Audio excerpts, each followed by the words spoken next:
किसी ने मुझसे सवाल किया कि रज़ा भाई, अब ट्रंप आ गया है, ईरान का क्या होगा? मैंने कहा कुछ नहीं होगा। ईरान में एक ज़रबुल मसल, एक मुहावरा बहुत ही मशहूर है।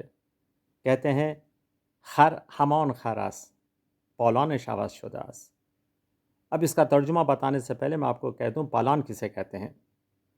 गांव में लोगों के पास गधे हुआ करते थे और अभी भी हैं। तो वो लोग गधे के पीछे, दुम के नीचे का जो हिस्सा है उसके पीछे ख़ास थैली बांध देते थे ताकि उसकी गंदगी सड़कों पर या गली में न गिरे और लोगों के पैर के नीचे ना आए। जिस तरह से आप देखते हैं हिंदुस्तान में गाय आज़ाद हैं, जहाँ भी चाहें गोबर डाल देते हैं, कभी लोगों के पैर लग जाते हैं, कभी गंदगी फैल जाती है।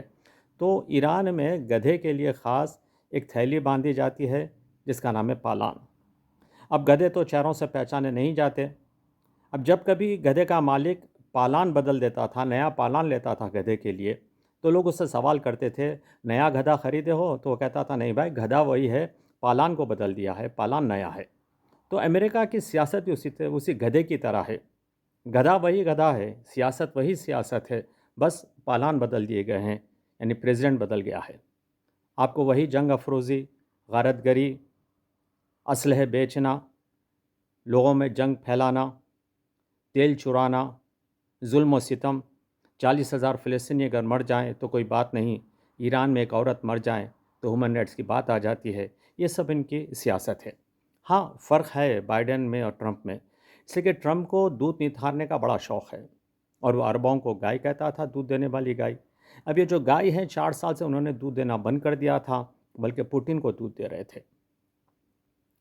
और आप जानते हैं कि जो गाय रोज़ाना दूध देती है, उसको दूध निथारने के लिए रोज़ाना एक 5 मिनट के लिए उसके थनों को मालिश देनी पड़ती है, उसके बाद आसानी से दूध निकल जाता है। लेकिन जो गाय 4 साल से दूध देना बंद कर दिया हो, तो उसे बड़ी तकलीफ दे मालिश देनी पड़ती है ताकि उसका दूध निकले। अब अरबों को बड़ी तकलीफ़ होगी, ख़ास तौर से बिन सलमान को। ईरान ने भाई, आपने सुना नहीं ईरान के बारे में? कहते हैं 56 बहनों का एक भाई है, वो भी ईरान। तो ईरान गाय नहीं, ईरान नर है, और नर दूध नहीं देती, बल्कि आप जानते हैं क्या करता है नर। खुदा हाफ़िज़।